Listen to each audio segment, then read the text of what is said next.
1998년 겨울 부산 복합터미널. 한이야, 이모가 잠깐 화장실 다녀올게. 여기서 기다리고 있어. 따뜻했던 이모의 손이 놓아졌습니다. 10살 김한이는 고개를 끄덕였습니다. 엄마가 곧 온다고 했습니다. 금방이라고 했습니다. 하지만 엄마도 이모도 오지 않았습니다. 1시간, 2시간. 대합실 불빛이 하나씩 꺼지기 시작했습니다. 사람들이 떠났습니다. 마지막 버스가 출발했습니다. 한이는 의자에 앉아 울었습니다. 엄마, 이모, 포장마차의 어묵 국물 냄새가 코끝을 스쳤습니다. 엄마가 나르던 그 냄새. 그날 밤 소녀는 혼자 남겨졌습니다. 25년 후 그 소녀는 구급대원이 되어 응급실에 섰습니다. 그리고 심정지 환자의 보호자로 나타난 여자를 봤습니다. 나를 두고 가버린 바로 그 이모였습니다. 왜 그들이 헤어져야 했을까요? 진실은 이제 곧 드러나게 됩니다. 이야기 시작하기 전 무료 버튼인 구독과 좋아요 부탁드립니다. 알림 설정도 해두시면 새로운 영상이 올라올 때마다 제일 먼저 시청하실 수 있습니다. 이제 이야기 시작하겠습니다.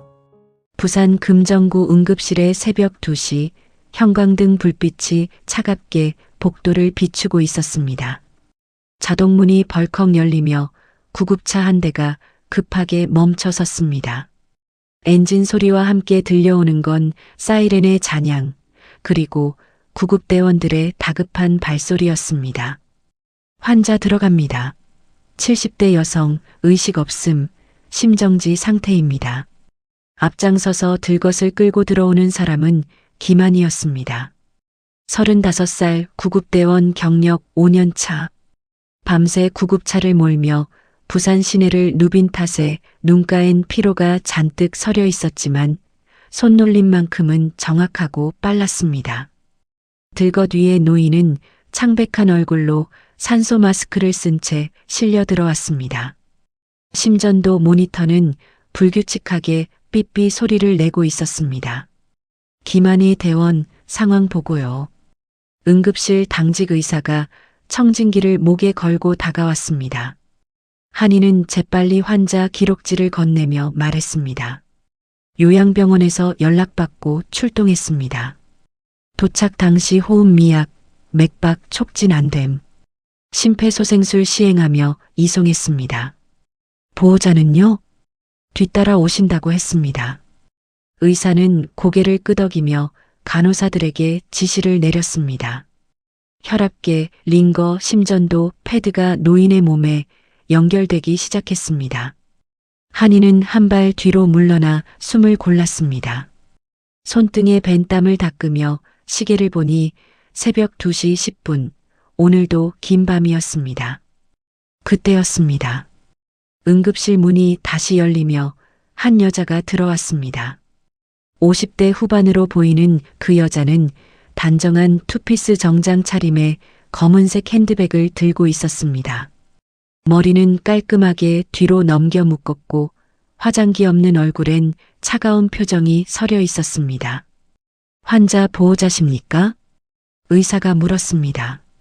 여자는 천천히 고개를 끄덕이며 말했습니다. 예, 제가 보호자입니다. 장미옥이라고 합니다. 목소리는 낮고 침착했습니다. 감정의 동요라곤 전혀 느껴지지 않았습니다. 의사는 차트를 보며 신중하게 입을 열었습니다. 환자분 상태가 매우 위중합니다. 지금 당장 응급처치가 필요한데요. 기관 삽관과 심장 충격 시술을 진행해야 할 것 같습니다. 보호자 동의가 필요합니다. 장미옥은 잠시 침묵했습니다. 그리고는 천천히 고개를 저으며 말했습니다. 그 수술 필요 없습니다. 네, 지금 말씀이 필요 없다고 했습니다. 보호자는 접니다. 차갑고 단호한 목소리였습니다. 응급실 안이 순간 정적에 휩싸였습니다. 의사는 당황한 표정으로 다시 물었습니다. 보호자님, 환자분의 생명이 위급한 상황입니다.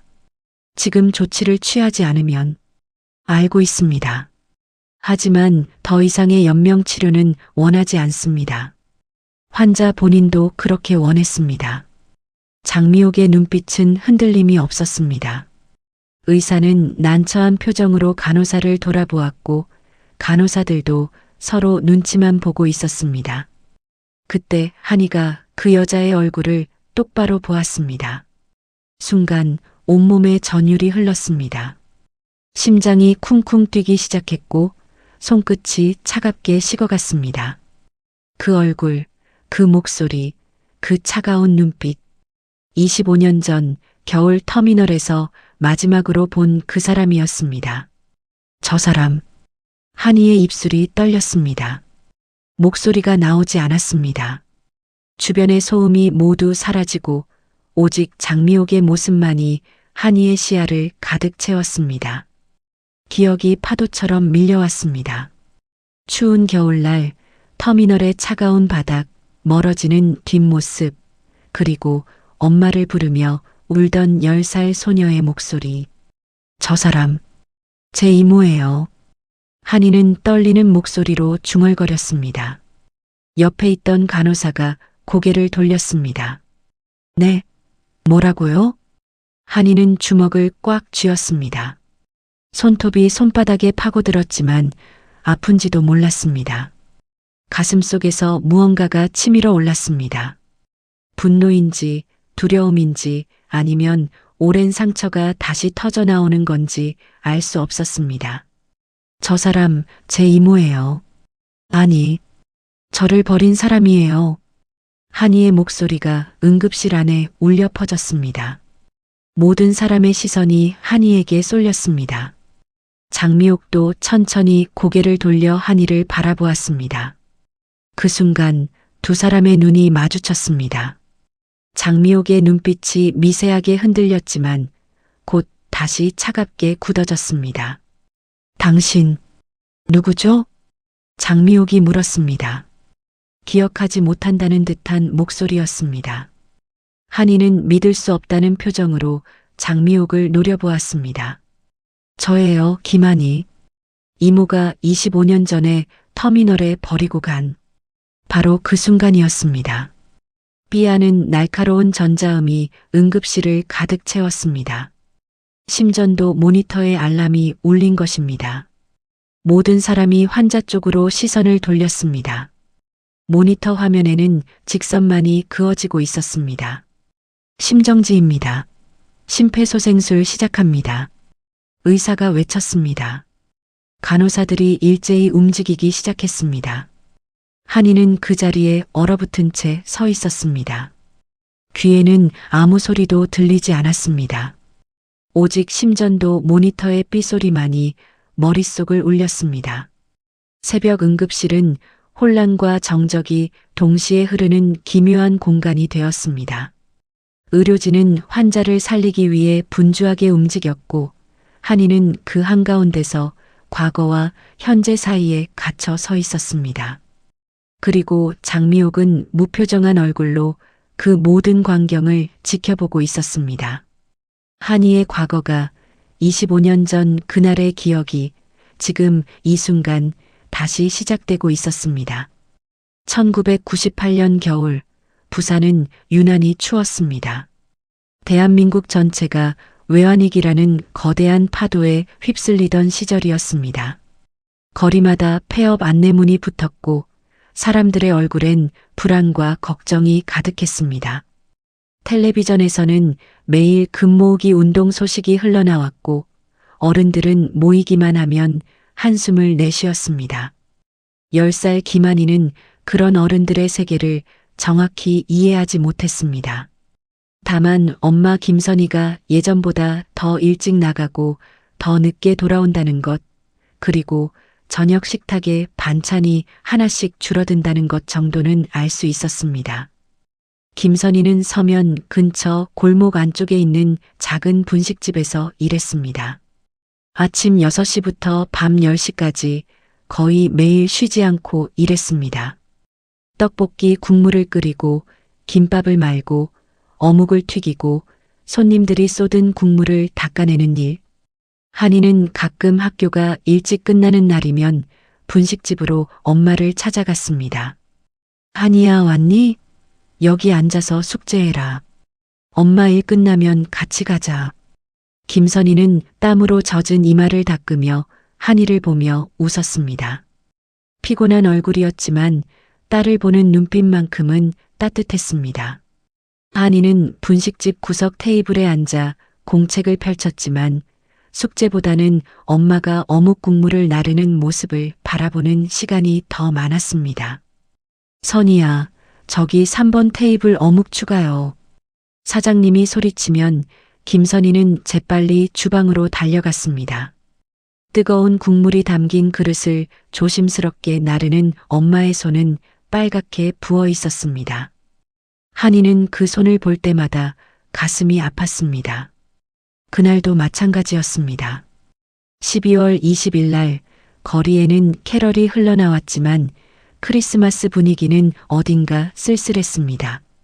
한이는 분식집에서 엄마를 기다리고 있었습니다. 김선희는 손님들 주문을 받으며 한이에게 눈짓으로 조금만 기다려라고 말했습니다. 오후 4시쯤 분식집 문이 열리며 한 여자가 들어왔습니다. 김선희보다 조금 젊어 보이는 그 여자는 깔끔한 코트를 입고 있었습니다.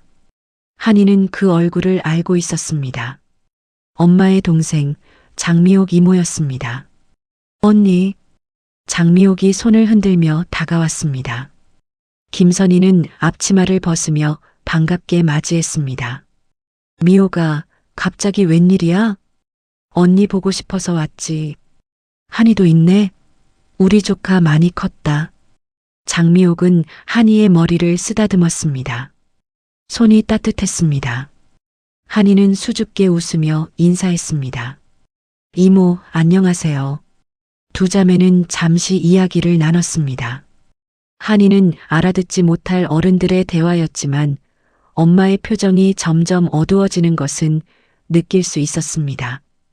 김선희는 한숨을 쉬며 고개를 저었고 장미옥은 엄마의 손을 꼭 잡았습니다. 언니, 그럼 오늘 저녁에 병원 가봐. 내가 한이 데리고 있을게. 미안해, 애를 맡기게 돼서. 언니, 우리 사이에 그런 말 하지 마. 한이는 내 조카잖아. 김선희는 미안한 표정으로 한이를 바라보았습니다. 한이는 엄마가 걱정될까봐 씩씩하게 웃어 보였습니다. 엄마, 괜찮아요. 이모랑 있을게요. 그래, 우리 딸. 엄마 금방 다녀올게. 저녁 먹고 기다리고 있어. 김선희는 한이의 볼에 뽀뽀를 하고는 서둘러 분식집을 나갔습니다. 한이는 창밖으로 엄마의 뒷모습이 사라질 때까지 바라보았습니다. 그것이 엄마를 본 마지막 순간이 될 줄은 꿈에도 몰랐습니다. 한이야, 이모랑 재밌는 데 갈까? 장미옥이 환하게 웃으며 손을 내밀었습니다. 한이는 그 손을 잡았습니다. 손은 여전히 따뜻했습니다. 두 사람은 버스를 타고 시내를 가로질렀습니다. 창밖으로 보이는 겨울 풍경은 빠르게 지나갔습니다. 한이는 이모 옆에 앉아 신기한 듯 밖을 바라보았습니다. 이모, 우리 어디 가요? 응, 잠깐 갈 데가 있어. 금방 다녀올 거야. 버스에서 내린 곳은 부산 복합터미널이었습니다. 사람들로 붐비는 대합실, 매표소 앞에 줄 선 사람들, 어디론가 떠나는 사람들과 누군가를 기다리는 사람들로 가득했습니다. 한이는 처음 보는 풍경에 눈이 휘둥그레졌습니다. 이모, 여기가 어디예요? 터미널이야. 여기서 잠깐만 기다리자. 장미옥은 한이의 손을 이끌고 대합실 한쪽 구석 의자에 앉았습니다. 한이는 주변을 두리번거렸습니다. 포장마차에서 흘러나오는 어묵 냄새, 담배 연기, 사람들의 웅성거리는 소리. 모든 것이 낯설었습니다. 이모, 엄마 언제 와요? 한이가 물었습니다. 장미옥은 손목시계를 보며 대답했습니다. 금방 오신대. 조금만 기다려. 한이는 고개를 끄덕이며 기다렸습니다. 시간이 흘렀습니다. 30분, 1시간. 한이는 점점 불안해지기 시작했습니다. 주변은 어두워지고 있었고 사람들은 하나둘 터미널을 빠져나가고 있었습니다. 이모. 한이가 다시 물으려던 순간 장미옥이 자리에서 일어났습니다. 한이야, 이모가 잠깐 화장실 다녀올게. 여기서 기다리고 있어. 절대 움직이면 안 돼. 알았지? 네. 장미옥은 가방을 들고 화장실 쪽으로 걸어갔습니다. 한이는 의자에 앉아 이모가 돌아오기를 기다렸습니다. 10분이 지났습니다. 20분이 지났습니다. 한이는 불안한 마음에 화장실 쪽을 바라보았지만 이모는 나오지 않았습니다. 이모. 한이는 작은 목소리로 불렀습니다. 대답은 없었습니다. 주변 사람들은 모두 바쁘게 지나갔고 아무도 한이를 신경 쓰지 않았습니다. 한이는 눈물이 핑 돌았습니다. 터미널 스피커에서 방송이 흘러나왔습니다. 대전행 막차가 곧 출발합니다. 승차하실 손님께서는 서둘러 주시기 바랍니다. 한이는 그 방송을 들으며 의자에 앉아 있었습니다. 포장마차의 연기가 한이 쪽으로 흘러왔고 어묵 냄새가 코끝을 스쳤습니다. 엄마가 나르던 그 어묵 국물 냄새였습니다. 엄마. 한이는 작게 울기 시작했습니다.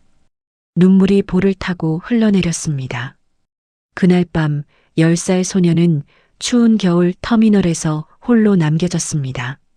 이모는 끝내 돌아오지 않았고 엄마도 나타나지 않았습니다. 그것이 한이가 기억하는 마지막 순간이었습니다. 25년이 흘렀습니다. 터미널에서 울던 10살 소녀는 35살 구급대원이 되어 있었습니다. 김한이는 그날 이후 고아원에서 자랐고 20살이 되자마자 독립했습니다. 대학은 가지 못했지만 응급구조사 자격증을 따고 구급대에 들어갔습니다. 누군가를 구하는 일, 그것이 한이가 선택한 삶의 방식이었습니다. 하지만 이상한 일이었습니다. 구급대원으로 일하면서도 한이는 응급실에 들어갈 때마다 숨이 막혔습니다. 형광등 불빛, 소독약 냄새, 환자들의 신음소리. 그 모든 것이 한이의 가슴을 조여왔습니다. 동료들은 몰랐습니다. 한이가 응급실 문턱을 넘을 때마다 손에 식은 땀이 흐른다는 것을, 심장이 불규칙하게 뛴다는 것을. 한이는 그저 참았습니다. 이 일을 그만둘 수는 없었으니까요. 그날도 야간 근무를 마치고 집으로 돌아온 한이는 현관 앞에 놓인 등기 우편물을 발견했습니다. 노란색 봉투, 발신인 란에는 낯선 이름이 적혀 있었습니다. 송춘자. 한이는 고개를 갸웃하며 봉투를 들고 집 안으로 들어갔습니다. 거실 소파에 앉아 봉투를 뜯었습니다.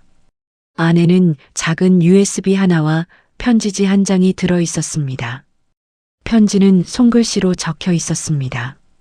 글씨는 떨리고 삐뚤빨뚤했지만 한 글자 한 글자에 간절함이 묻어났습니다. 한이야, 나는 춘자 할매라고 한다. 내가 어렸을 때 터미널에서 밥 사줬던 포장마차 아줌마다. 기억나니? 이 편지를 쓰는 지금 할매는 병원에 누워 있다. 시간이 얼마 남지 않았다. 그래서 이걸 꼭 내게 전하고 싶었다. 한이야, 내 엄마 아직 살아있다. 요양병원에 계신다. 장미옥을 조심해라. 그 여자는 위험하다. USB를 열어봐라. 모든 진실이 거기 있다. 한이의 손이 떨렸습니다. 편지지를 쥔 손에 힘이 들어갔습니다. 엄마가 살아있다니 무슨 말입니까? 한이는 25년 동안 엄마가 세상을 떠났다고 믿고 살았습니다. 고아원 선생님들도 그렇게 말했고 한이도 그렇게 받아들였습니다. 그런데 지금 이 편지는 엄마가 살아있다고 말하고 있었습니다.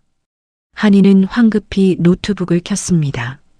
손이 떨려서 USB를 꽂는 데만 3번이나 실패했습니다. 겨우 USB를 연결하고 파일을 열었습니다.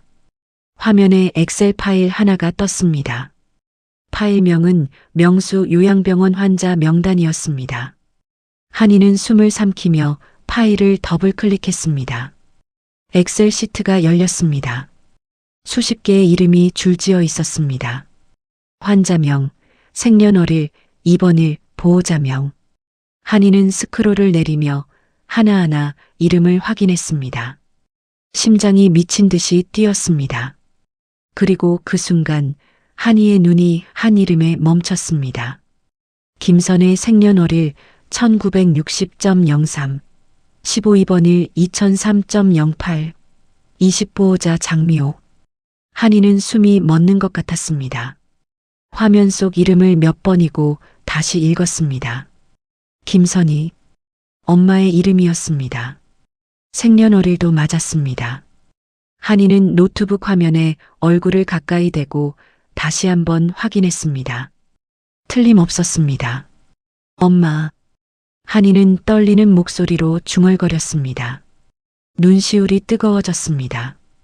25년 동안 죽은 줄 알았던 엄마가 살아 있었습니다. 그것도 요양병원에 입원해 있었습니다. 2003년부터 지금까지 22년 동안이나. 한이는 다시 보호자 이름을 봤습니다. 장미옥. 그 이름을 보는 순간 분노가 치밀어 올랐습니다. 이모였습니다. 한이를 터미널에 버린 바로 그 사람이었습니다. 그 사람이 엄마의 보호자로 등록되어 있었습니다. 무슨 일이 있었던 거지? 한이는 고개를 흔들며 다시 명단을 살폈습니다. 다른 환자들의 정보도 쭉 훑어봤습니다. 이상한 점이 눈에 들어왔습니다. 대부분의 환자가 보호자 없이 입원해 있거나 보호자가 장미옥으로 되어 있었습니다. 한이는 미간을 찌푸렸습니다. 한 사람이 이렇게 많은 환자의 보호자가 될 수 있나요? 한이는 USB 폴더를 다시 열어봤습니다. 다른 파일들도 있었습니다.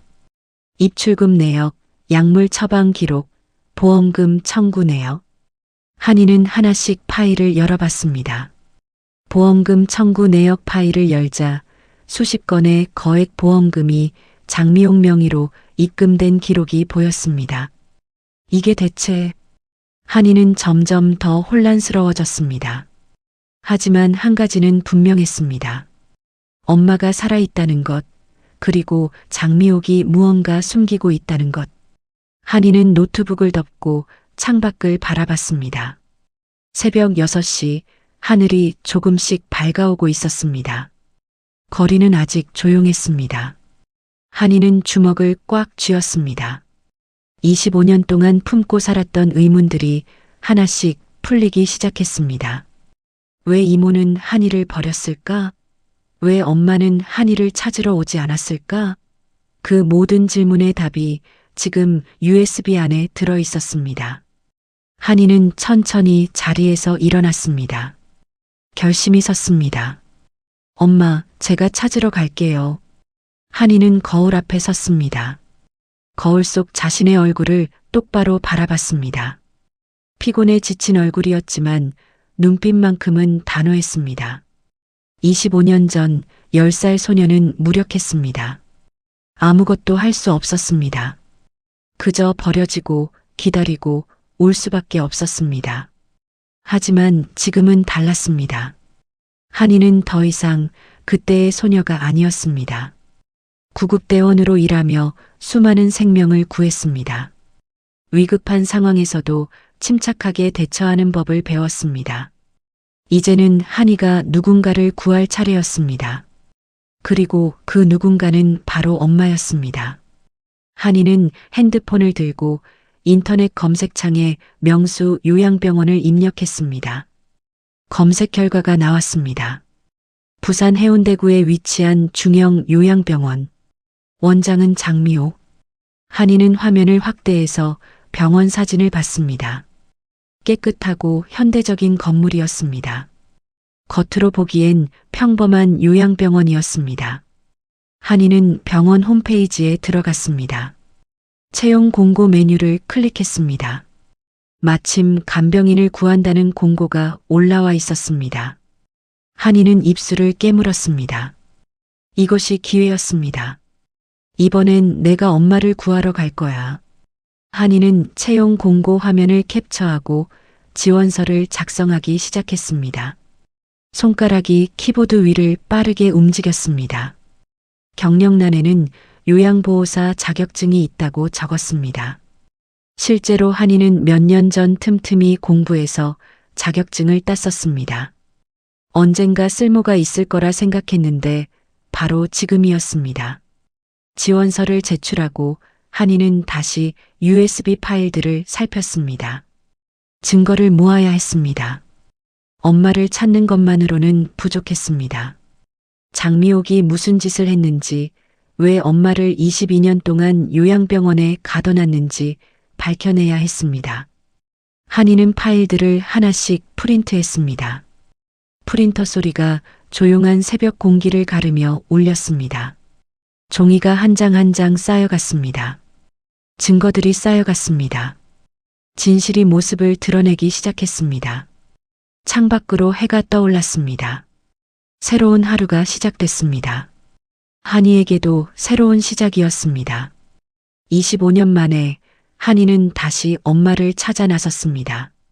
며칠 후 한이는 명수 요양병원 면접을 보러 갔습니다. 해운대구 언덕 위에 자리 잡은 병원은 깨끗하고 현대적인 외관을 하고 있었습니다. 하얀색 건물, 잘 가꿔진 정원, 입구에 걸린 명수 요양병원 간판. 겉으로 보기엔 평범한 요양시설이었습니다. 한이는 긴장한 마음으로 병원 안으로 들어갔습니다. 로비는 조용했습니다. 리셉션 데스크 뒤에 앉은 젊은 직원이 한이를 맞이했습니다. 면접 오셨어요? 이쪽으로 오세요. 한이는 직원을 따라 복도를 걸었습니다. 복도 양쪽으로 병실 문들이 줄지어 있었습니다. 301호, 302호, 303호. 문패에 적힌 숫자들을 보며 한이는 가슴이 두근거렸습니다. 엄마가 이 건물 어딘가에 있었습니다. 면접실에 들어가자 중년의 여성이 앉아 있었습니다. 간호부장이라고 소개했습니다. 면접은 짧았습니다.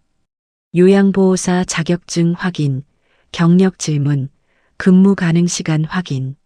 한이는 최대한 자연스럽게 대답했습니다. 야간 근무 가능하세요? 네, 가능합니다. 언제부터 출근 가능하세요? 당장 내일부터라도 괜찮습니다. 간호부장은 만족스러운 표정으로 고개를 끄덕였습니다. 좋습니다. 다음 주 월요일부터 출근하세요. 야간 근무조로 배치하겠습니다. 한이는 침착하게 고개를 숙여 인사했습니다. 감사합니다. 최선을 다하겠습니다. 면접실을 나오며 한이는 복도를 다시 한번 둘러봤습니다. 4층까지 있는 건물이었습니다. 402호, 그곳에 엄마가 있을 것입니다. 한이는 계단을 오르고 싶은 충동을 참았습니다. 아직은 때가 아니었습니다. 일주일 후 한이는 명수 요양병원 야간 간병인으로 첫 출근을 했습니다. 저녁 6시 한이는 직원 유니폼으로 갈아입고 간호사실로 갔습니다. 선배 간병인이 한이를 맞이했습니다. 김한희 씨죠? 저는 박정희라고 해요. 오늘부터 같이 일하게 됐네요. 박정희는 40대 중반으로 보이는 여성이었습니다. 친절한 미소를 지었지만 눈빛 어딘가에 피로가 서려 있었습니다. 잘 부탁드립니다. 한이가 인사하자 박정희는 근무 일정표를 보여주었습니다. 오늘은 3층 담당이에요. 환자분들 저녁 식사 보조하고 취침 준비 도와드리고 밤사이 순찰 돌면 돼요. 어렵지 않아요. 한이는 일정표를 보며 물었습니다. 4층은 누가 담당하나요? 4층은 제가 맡고 있어요. 왜요? 아니에요. 그냥 궁금해서요. 한이는 애써 무심한 척했습니다. 4층에 엄마가 있었습니다. 하지만 첫날부터 4층에 올라갈 수는 없었습니다. 의심받을 수 있었습니다. 저녁 근무가 시작됐습니다. 한이는 3층 병실을 돌며 환자들을 돌봤습니다. 대부분 고령의 노인들이었습니다. 거동이 불편하거나 치매를 앓고 있거나 만성 질환으로 누워 계신 분들. 한이는 한 분 한 분 정성껏 돌봤습니다. 식사를 떠먹여드리고 이불을 덮어드리고 말벗이 되어드렸습니다. 밤 10시 환자들이 모두 잠들었습니다. 간호사실로 돌아온 한이는 박정희와 함께 차를 마시며 쉬었습니다. 첫날 수고 많았어요. 생각보다 잘하시네요. 박정희가 칭찬했습니다. 한이는 미소를 지으며 대답했습니다. 다들 좋으신 분들이셔서 어렵지 않았어요. 그래도 처음엔 힘들 거예요. 익숙해지면 괜찮아질 거예요. 박정희는 따뜻한 차를 한 모금 마시고는 한숨을 쉬었습니다. 한이는 조심스럽게 물었습니다. 여기 오래 근무하셨어요? 3년 됐어요. 길다면 길고 짧다면 짧죠. 환자분들 대부분 보호자가 안 계시던데. 응, 대부분 연고가 없으신 분들이에요. 그래서 원장님이 보호자 역할을 하시죠. 한이는 귀를 쫑긋 세웠습니다. 원장님이요? 장미옥 원장님. 좋으신 분이에요. 연고 없는 어르신들 많이 받아주시거든요. 박정희는 순수하게 믿고 있는 듯 했습니다. 한이는 더 캐묻지 않았습니다. 의심을 살 필요는 없었습니다. 자정이 지났습니다. 박정희가 자리에서 일어났습니다. 저 4층 순찰 돌고 올게요. 한이 씨는 여기서 대기하고 있어요. 네, 알겠습니다. 박정희가 간호사실을 나갔습니다. 한이는 홀로 남았습니다. 조용한 밤이었습니다. 형광등 불빛만이 희미하게 복도를 비쳤습니다. 한이는 주변을 살폈습니다. 아무도 없었습니다. 지금이 기회였습니다. 한이는 조심스럽게 자리에서 일어나 계단으로 향했습니다. 발소리를 죽이며 천천히 4층으로 올라갔습니다. 4층 복도는 더 조용했습니다. 비상구 불빛만이 어둠을 밝히고 있었습니다. 한이는 숨을 죽이며 복도를 걸었습니다. 402호, 402호. 한이의 발걸음이 402호 앞에 멈췄습니다. 병실 문에는 작은 이름표가 붙어 있었습니다. 한이는 떨리는 손으로 손전등을 켜 이름표를 비췄습니다. 402호 김선희. 한이의 심장이 멎는 것 같았습니다. 엄마였습니다.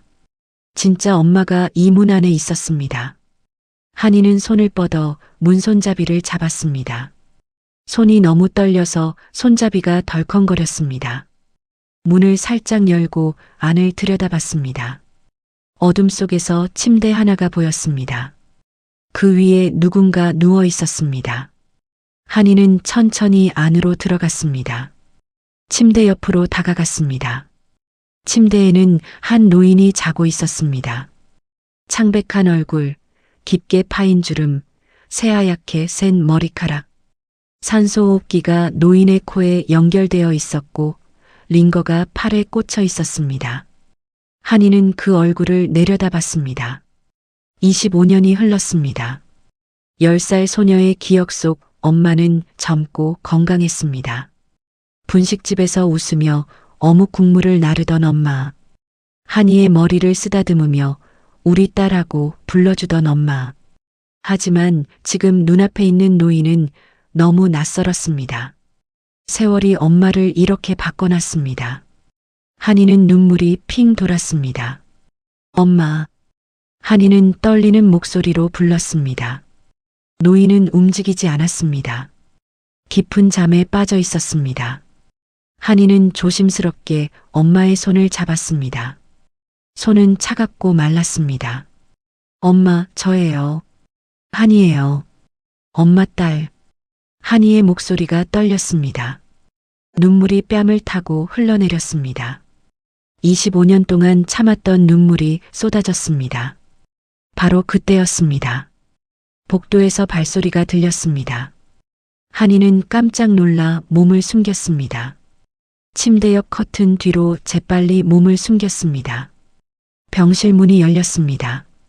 누군가 안으로 들어왔습니다. 손전등 불빛이 병실을 훑었습니다. 한이는 숨을 참았습니다. 심장이 터질 것 같았습니다. 이상 없네. 낮은 목소리가 들렸습니다. 박정희의 목소리였습니다. 그녀는 잠시 병실을 둘러보고는 다시 문을 닫고 나갔습니다. 발소리가 멀어졌습니다. 한이는 긴 한숨을 내쉬었습니다. 위험한 순간이었습니다. 한이는 다시 엄마를 바라봤습니다. 엄마, 제가 왔어요. 이제 괜찮아요. 제가 엄마를 꼭 구해낼게요. 한이는 엄마의 손을 꼭 쥐었습니다. 그리고 조용히 병실을 빠져나왔습니다. 한이는 그날 이후 매일 밤 엄마를 찾아갔습니다. 박정희가 순찰을 도는 짧은 틈을 이용해 4층으로 올라갔습니다. 엄마는 여전히 깊은 잠에 빠져 있었습니다. 가끔 눈을 뜨기도 했지만 초점이 흐릿했습니다. 엄마, 저예요. 한이. 한이가 손을 잡으면 엄마는 희미하게 눈을 깜빡였습니다. 기억하는 걸까요? 아니면 그저 반응일 뿐일까요? 한이는 알 수 없었습니다. 낮에는 병원 기록실을 뒤졌습니다. 점심시간 직원들이 자리를 비울 때 몰래 들어가 환자 파일들을 살폈습니다. 엄마의 의료 기록, 약물 처방 전, 입원 동의서, 하나씩 핸드폰으로 사진을 찍었습니다. 증거를 모았습니다. 이상한 점들이 보였습니다. 엄마의 입원 동의서에는 보호자 서명이 장미옥이었습니다. 하지만 날짜가 이상했습니다. 1998년 12월 23일. 한이가 터미널에서 버려진 바로 그 다음 날이었습니다. 그날 무슨 일이 있었던 거지? 한이는 더 깊이 파고들었습니다. 다른 환자들의 기록도 확인했습니다. 놀라운 사실을 발견했습니다. 환자 12명의 보호자가 모두 장미옥이었고 모두 거액의 보험금이 청구된 기록이 있었습니다. 하지만 환자들은 여전히 입원해 있었습니다. 이건 보험 사기야. 한이는 확신했습니다. 장미옥은 연고 없는 노인들을 모아 보호자가 되고 보험금을 빼돌리고 있었습니다. 엄마도 그중 한 명이었습니다. 이틀 후 한이는 모든 증거를 USB에 담아 경찰서로 갔습니다. 민원실에서 형사를 만났습니다. 증거를 보여주며 상황을 설명했습니다. 명수 요양병원에서 불법 행위가 벌어지고 있습니다. 확인해 주세요. 형사는 자료를 훑어보더니 고개를 끄덕였습니다. 접수하겠습니다. 조사해 보겠습니다. 한이는 안도의 한숨을 쉬었습니다. 이제 곧 진실이 밝혀질 것입니다. 하지만 다음 날 상황은 예상과 달랐습니다. 구급대 팀장에게 호출을 받았습니다. 김한희의 대원 정직 처분입니다. 당장 유니폼 반납하세요. 네. 무슨 말씀이세요? 명수 요양병원 측에서 민원이 들어왔습니다. 직원 신분을 속이고 환자 정보를 불법으로 열람했다고요. 개인정보보호법 위반입니다. 한이는 믿을 수 없었습니다. 아닙니다. 그쪽에서 불법을 저지르고 있어요. 증거가 없습니다. 오히려 김 대원이 무단으로 기록을 촬영한 증거만 있습니다. 병원 측은 고소를 검토 중입니다. 한이는 무너졌습니다. 장미옥이 먼저 손을 쓴 것입니다. 그날 저녁 뉴스에 한이의 이름이 나왔습니다. 구급대원, 요양병원서 환자정보 불법 취득 논란. 한이는 순식간에 허위 제보자가 되었습니다. 밤 10시 한이의 핸드폰이 울렸습니다. 명수 요양병원에서 걸려온 전화였습니다. 보호자분, 환자 김선희 씨가 퇴원하셨습니다. 무슨 소리예요? 누가 퇴원을 결정했어요? 가족 요청에 따른 퇴원입니다. 서류에 보호자 서명이 있습니다. 한이는 핸드폰을 움켜쥐고 병원으로 달려갔습니다. 숨이 차올랐습니다. 심장이 터질 듯 뛰었습니다. 4층 402호 병실 문을 열었습니다. 병실은 텅 비어 있었습니다. 침대는 깨끗하게 정리되어 있었고 링거 거치대만 덩그러니 서 있었습니다. 엄마의 흔적은 어디에도 없었습니다. 벽에 걸린 차트를 확인했습니다. 퇴원 날짜 2025.10 17 퇴원 사유 가족 요청 보호자 서명 김한희. 한이는 서명란을 봤습니다. 분명 한이의 이름이었지만 필체는 한이 것이 아니었습니다. 위조였습니다. 이모. 한이는 벽에 기댔습니다. 다리에 힘이 풀렸습니다. CCTV를 올려다봤습니다. 빨간 불이 꺼져 있었습니다. 전원이 뽑혀 있었습니다. 이모, 당신이 또 엄마를 버렸어. 한이는 바닥에 주저앉아 울었습니다. 25년 전처럼 다시 엄마를 잃었습니다. 집으로 돌아온 한이는 며칠 동안 문을 잠그고 나오지 않았습니다. 전화도 받지 않았습니다. 구급대 동료들이 찾아왔지만 문을 열지 않았습니다. 한이는 그저 창밖을 바라보며 앉아 있었습니다. 내가 잘못한 걸까? 모든 것이 무너졌습니다. 직장도 신뢰도 엄마도 25년 만에 찾은 엄마를 다시 잃었습니다. 이번엔 한이 자신의 실수 때문이었습니다. 성급했습니다. 더 조심했어야 했습니다. 나흘째 되는 날 현관 밖에서 소리가 들렸습니다. 문 앞에 무언가 놓는 소리. 한이는 천천히 일어나 문을 열었습니다. 바닥에 작은 보자기 하나가 놓여 있었습니다. 주변을 둘러봤지만 아무도 없었습니다. 보자기를 집어들고 안으로 들어왔습니다. 펼쳐보니 낡은 카세트 테이프 하나와 쪽지가 들어 있었습니다. 춘자 할매의 글씨였습니다. 한이야, 이게 마지막이다. 들어봐라. 진실은 여기 있다. 한이는 떨리는 손으로 테이프를 들었습니다. 오래된 물건이었습니다. 플라스틱 케이스는 누렇게 변색되어 있었습니다. 서랍을 뒤져 오래된 카세트 플레이어를 찾았습니다. 먼지를 털고 건전지를 넣었습니다. 테이프를 조심스럽게 넣고 재생 버튼을 눌렀습니다. 처음엔 지직거리는 잡음만 들렸습니다. 그러다 희미한 목소리가 들려왔습니다. 한이야. 한이는 숨을 멈췄습니다. 엄마의 목소리였습니다. 25년 전 그 목소리. 젊고 따뜻했던 엄마의 목소리. 엄마가 늦어도 꼭 데리러 갈게. 기다려. 엄마 금방 갈게. 우리 딸 사랑해. 목소리가 떨리고 있었습니다. 울고 있는 것 같았습니다. 한이는 눈물이 쏟아졌습니다. 플레이어를 꽉 쥐었습니다. 테이프는 계속 돌아갔습니다. 그리고 다른 목소리가 들렸습니다. 차갑고 날카로운 목소리. 장미옥이었습니다. 언니 그만해. 애는 이미 보냈어. 미호가 제발 한이를 데려와줘. 엄마가 없으면 애가 어떡해. 언니가 지금 무슨 상태인데. 병원비도 못 내잖아. 보상금 받으려면 내 이름으로 해야 해. 그래야 빨리 처리돼. 보상금은 상관없어. 한이만 데려와줘. 애는 내가 맡을게. 언니는 치료나 받아. 괜찮아. 내가 다 알아서 할게. 미호가. 제발. 엄마의 목소리가 점점 약해졌습니다. 그리고 테이프가 끊겼습니다. 한이는 플레이어를 내려놓고 바닥에 주저앉았습니다. 온몸이 떨렸습니다. 진실이 보였습니다. 엄마는 버린 게 아니었습니다. 사고를 당했습니다. 병원에 입원했습니다. 한이를 찾았습니다. 하지만 장미옥이 막았습니다. 보상금. 한이는 이해했습니다. 엄마의 교통사고 보상금. 장미옥은 그 돈을 노렸습니다. 보호자 명의를 자기 이름으로 바꿨습니다. 보상금을 받았습니다. 그리고 엄마를 요양병원에 가뒀습니다.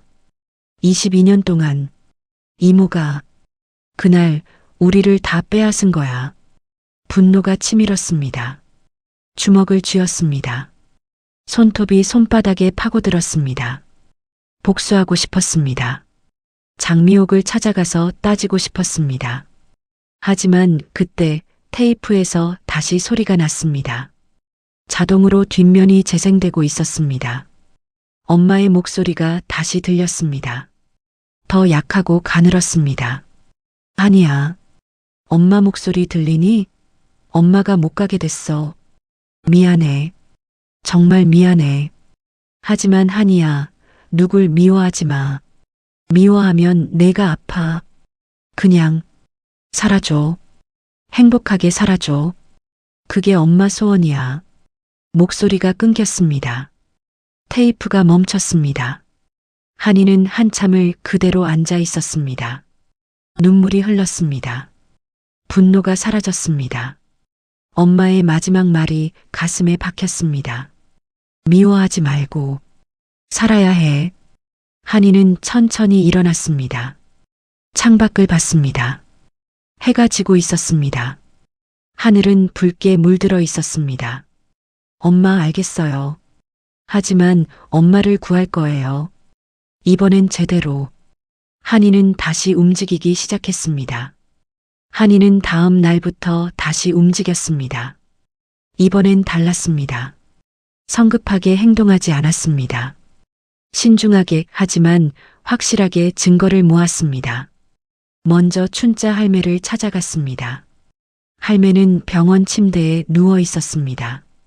많이 쇠약해져 있었지만 한이를 보자 반갑게 손을 내밀었습니다. 한이야 왔니?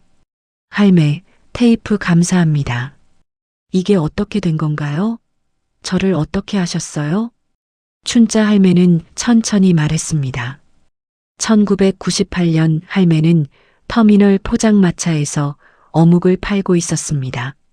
그날 밤 늦게까지 장사를 하다가 대합실 구석에서 혼자 울고 있는 어린 여자아이를 발견했습니다. 내가 한이었어. 밤 11시가 넘었는데 혼자 앉아서 울고 있더라. 어묵 국물 한 그릇 줬지. 내가 그러더라. 엄마 어묵 국물 맛이랑 똑같다고. 그래서 이름을 물었어. 김한이라고 했지. 할매는 한밤중까지 한이 옆에 있어줬습니다. 하지만 아무도 오지 않았습니다. 한이는 계속 울었습니다. 엄마를 찾았습니다. 이모를 찾았습니다. 할매는 더 기다릴 수 없었습니다. 새벽 2시쯤 터미널 경찰 파출소에 신고했습니다. 경찰이 와서 한이를 데려갔습니다. 내가 가면서 울더라. 엄마 꼭 찾아달라고. 엄마는 금방 온다고. 그 모습이 잊히지가 않았어. 며칠 후 춘자 할매도 지병으로 병원에 입원했습니다. 오래 서서 일하느라 다리가 안 좋아졌던 것입니다. 그런데 같은 병실에 젊은 여자가 누워 있었습니다. 김선희였습니다. 교통사고로 입원한 상태였습니다. 김선희는 의식이 돌아올 때마다 울먹이며 말했습니다. 한이, 우리 딸 한이, 찾아줘요. 10살이에요. 터미널에서 기다리고 있어요. 할매는 그 이름을 듣고 깜짝 놀랐습니다. 터미널에서 만난 그 아이와 같은 이름이었습니다. 나이도 같았습니다. 할매는 떨리는 목소리로 물었습니다. 혹시 딸이 분식집 엄마 따라 자주 다녔나요? 어묵 국물 좋아했나요? 김선희는 고개를 끄덕였습니다. 눈물을 흘렸습니다. 할매는 확신했습니다. 같은 아이였습니다. 터미널에서 울던 그 아이가 김선희의 딸이었습니다. 내 엄마한테 말해줬어. 내가 안전하게 경찰에 인계됐다고. 내 엄마가 얼마나 안도했는지 몰라. 그리고 매일 퇴원하면 찾으러 가겠다고 했어. 하지만 그때 장미옥이 나타났습니다. 김선희의 동생이라고 했습니다.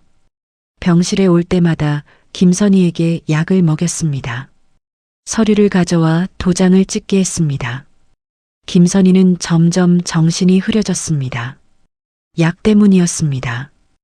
할매는 이상하다고 느꼈습니다. 그래서 몰래 녹음을 했습니다. 김선희와 장미옥의 대화를 카세트 테이프에 담았습니다. 언젠가 필요할 것 같았습니다. 그게 바로 내가 들은 그 테이프야. 나는 다 봤어. 장미옥이 내 엄마를 어떻게 이용했는지. 할매는 퇴원 후에도 김선희를 잊지 못했습니다. 요양병원으로 옮겨진 김선희를 찾아갔습니다. 하지만 면회가 금지되어 있었습니다. 할매는 할 수 있는 게 없었습니다. 그저 언젠가 한이가 자라서 엄마를 찾기를 바랐습니다. 너를 찾는데 오래 걸렸어. 구급대원이 된 걸 신문에서 봤어. 그래서 연락했지. 한이는 할매의 손을 꼭 잡았습니다. 눈물이 났습니다. 할매, 정말 감사합니다. 할매 아니었으면 아무것도 몰랐을 거예요. 내가 엄마 꼭 찾아. 약속해. 네, 약속드려요. 할매는 당시 목격한 모든 걸 진술서로 작성해뒀습니다. 공증까지 받아뒀습니다. 한이는 진술서와 테이프를 받았습니다. 한이는 모든 증거를 들고 경찰서로 갔습니다. 이번엔 제대로 된 변호사와 함께 갔습니다. 법률구조공단에서 연결해준 변호사였습니다. USB 파일, 테이프, 할매의 진술서, 요양병원에서 찍은 사진들, 모든 증거를 제출했습니다. 담당 형사는 심각한 표정으로 자료를 검토했습니다. 이 정도면 충분합니다. 압수수색 영장 신청하겠습니다. 제 엄마를 찾아주세요. 제발. 최선을 다하겠습니다. 일주일 후 경찰은 명수 요양병원 압수수색 영장을 발부받았습니다. 새벽 6시 경찰차 5대가 병원 앞에 멈춰섰습니다. 한이도 함께 있었습니다. 손에 땀이 났습니다. 심장이 빠르게 뛰었습니다. 들어갑니다. 형사들이 병원 안으로 들어갔습니다. 놀란 간호사들이 복도에 모였습니다. 박정희도 있었습니다. 한이와 눈이 마주쳤습니다. 박정희는 당황한 표정을 지었습니다. 원장실 문이 열렸습니다. 장미옥이 책상에 앉아 있었습니다. 침착한 표정이었습니다. 경찰을 보고도 놀라지 않았습니다. 무슨 일이십니까? 장미옥 씨, 압수수색 영장입니다. 협조해 주시기 바랍니다.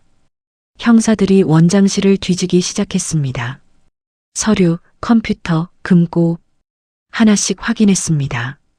한이는 장미옥을 바라봤습니다. 장미옥도 한이를 봤습니다. 두 사람의 시선이 공중에서 부딪혔습니다. 제 엄마 어디 있어요? 한이가 물었습니다. 장미옥은 무표정하게 대답했습니다. 모르겠는데요. 거짓말 마세요. 그때 한 형사가 소리쳤습니다. 지하실 입구 발견했습니다. 모두가 지하로 내려갔습니다.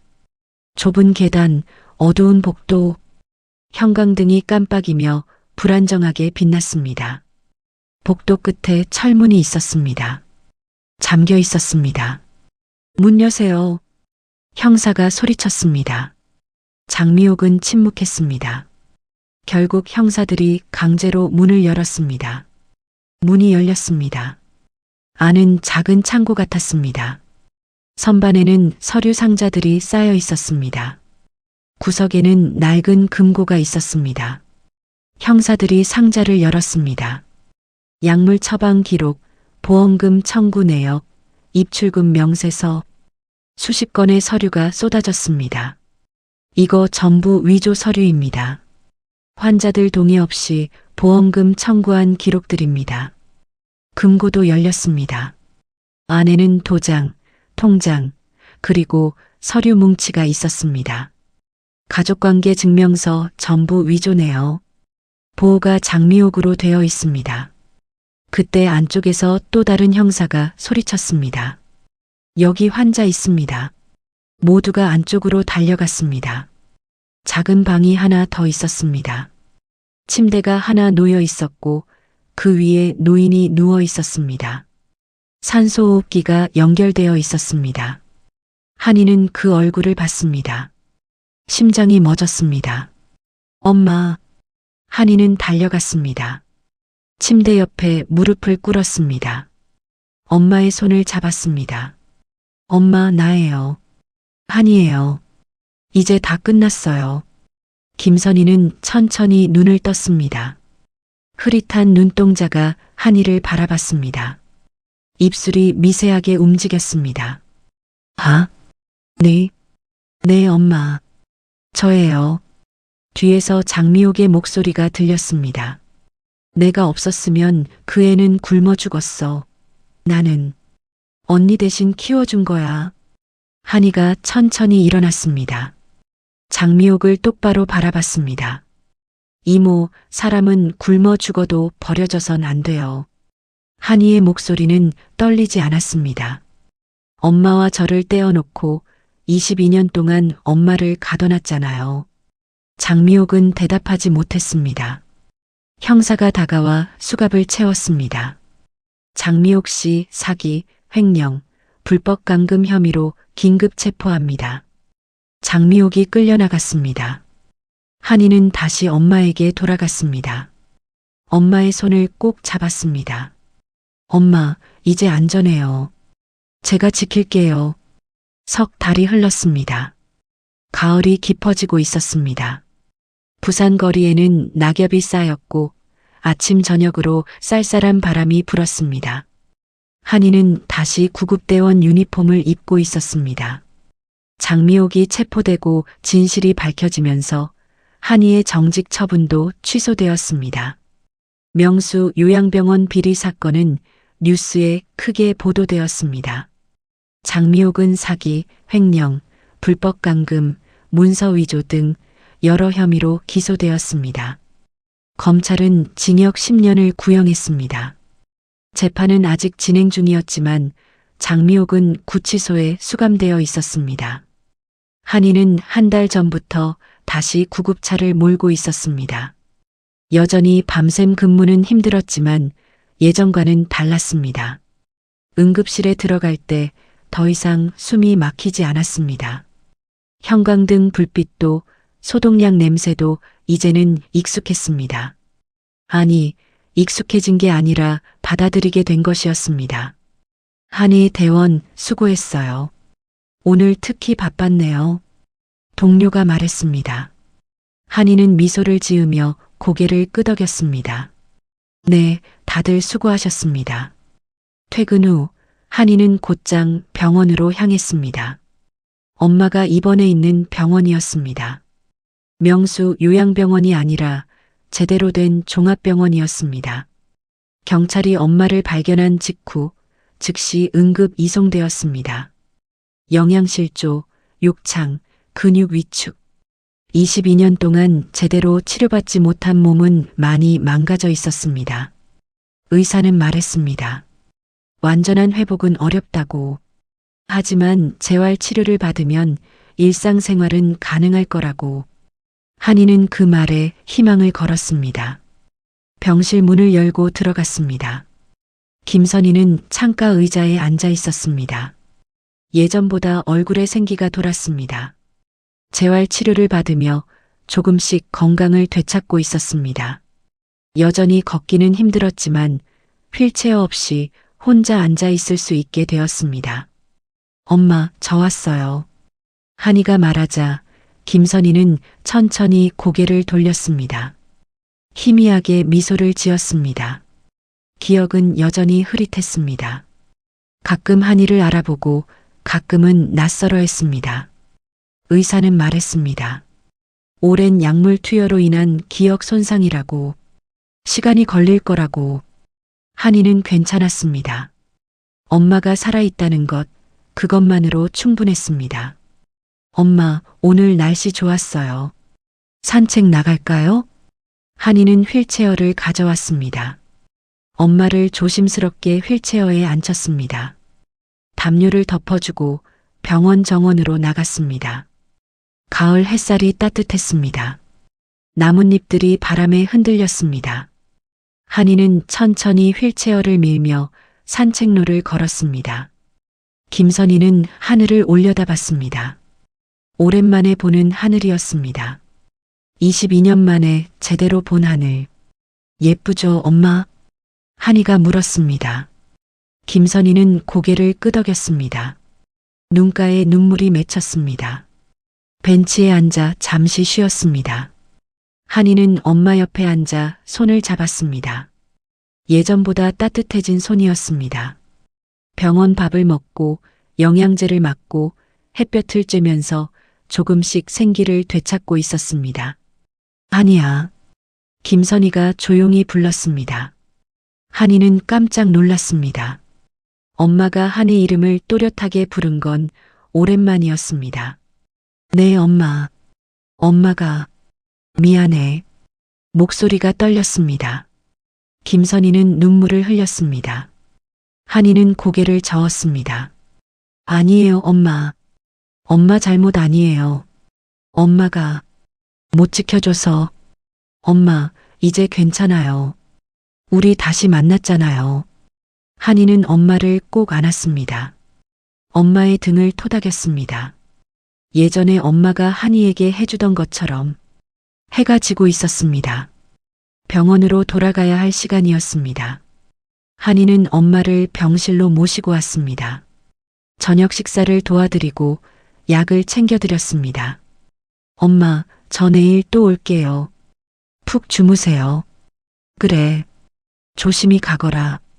한이는 병원을 나왔습니다. 밤 공기가 차가웠습니다. 한이는 코트깃을 세우고 걸었습니다. 집으로 가는 길 골목 어귀를 지나는데 익숙한 냄새가 났습니다. 어묵 국물 냄새였습니다. 고개를 돌리니 작은 포장마차가 보였습니다. 춘짠의 어묵이라는 간판이 걸려 있었습니다. 할매. 한이는 놀라서 다가갔습니다. 포장마차 안에서 춘자 할매가 국물을 끓이고 있었습니다. 할매는 한 달 전에 퇴원했습니다. 건강이 많이 좋아졌다고 했습니다. 그리고 다시 장사를 시작했습니다. 예전처럼 터미널이 아니라 동네 골목에서 한이야 왔니? 배고프제? 할매가 웃으며 국물을 떠서 그릇에 담았습니다. 김이 모락모락 올라왔습니다. 한이는 자리에 앉았습니다. 할매, 요즘 어떠세요? 좋제. 이렇게 일할 수 있으니까. 할매는 일해야 사는 사람이거든. 할매는 어묵 국물 한 그릇을 한이 앞에 놓았습니다. 따뜻하제? 한 입 먹어봐라. 한이는 국자로 국물을 떠서 한 입 마셨습니다. 따뜻했습니다. 입안 가득 퍼지는 맛. 25년 전 엄마가 나르던 그 어묵 국물 맛이었습니다. 한이는 눈을 감았습니다. 기억이 떠올랐습니다. 분식집 구석 테이블에 앉아 엄마를 기다리던 10살 한이. 뜨거운 국물을 호호 불어 마시던 그때. 맛있어요, 할매. 그래, 많이 먹어라. 한이는 천천히 어묵을 먹었습니다. 할매는 맞은편에 앉아 한이를 바라봤습니다. 엄마는 어떠시노? 많이 좋아지셨어요. 오늘도 산책 나갔다 왔어요. 그래, 다행이다. 오래 걸리겠지만 괜찮아질 거야. 네, 저도 그렇게 믿어요. 할매는 따뜻한 차 한 잔을 더 내왔습니다. 옥수수 차였습니다. 한이는 차를 마시며 할매와 이야기를 나눴습니다. 별일 없는 일상 이야기, 동네 소식, 날씨 이야기, 장사 이야기. 1시간쯤 지났을까요? 한이는 자리에서 일어났습니다. 할매, 저 이만 들어갈게요. 국물 정말 맛있었어요. 그래, 조심히 가라. 또 들리고. 네, 할매도 건강하세요. 한이는 포장마차를 나섰습니다. 몇 걸음 걷다가 뒤를 돌아봤습니다. 할매는 여전히 포장마차에서 국물을 끓이고 있었습니다. 김이 올라오는 냄비, 따뜻한 불빛. 한이는 미소를 지었습니다. 집에 도착했습니다. 현관문을 열고 들어섰습니다. 조용한 집이었습니다. 하지만 더 이상 외롭지 않았습니다. 엄마가 있었으니까요. 비록 지금은 병원에 있지만 곧 함께 살 수 있을 것입니다. 의사도 그렇게 말했습니다. 석 달쯤 더 재활 치료를 받으면 퇴원할 수 있다고. 한이는 소파에 앉아 핸드폰을 꺼냈습니다. 오늘 찍은 엄마 사진을 봤습니다. 정원 벤치에 앉아 하늘을 보고 있는 엄마. 예전처럼 젊지는 않았지만 평화로운 표정이었습니다. 엄마, 이제 제가 기다릴게요. 절대 다시는 헤어지지 말아요. 한이는 조용히 중얼거렸습니다. 그날 터미널에서 버려졌던 10살 소녀는 이제 누군가를 끝까지 지키는 사람이 되었습니다. 엄마를 지키고 환자들을 구하고 소중한 사람들을 놓치지 않는 사람. 한이는 더 이상 혼자가 아니었습니다. 창밖으로 달이 떠올랐습니다. 밝은 보름달이었습니다. 한이는 창가에 서서 달을 바라봤습니다. 어디선가 엄마도 같은 달을 보고 있을 것입니다. 엄마, 내일 또 만나요. 잘 자요. 한이는 미소를 지으며 불을 껐습니다. 긴 하루가 끝났습니다. 새로운 내일이 기다리고 있었습니다. 오늘 이야기 어떠셨나요? 영상이 마음에 와닿으셨다면 구독과 좋아요로 영상 제작에 큰 힘을 실어주세요. 이 이야기를 어디서 듣고 계신지 지역 이름이나 장소를 댓글로 남겨주시면 감사한 마음으로 인사드리겠습니다.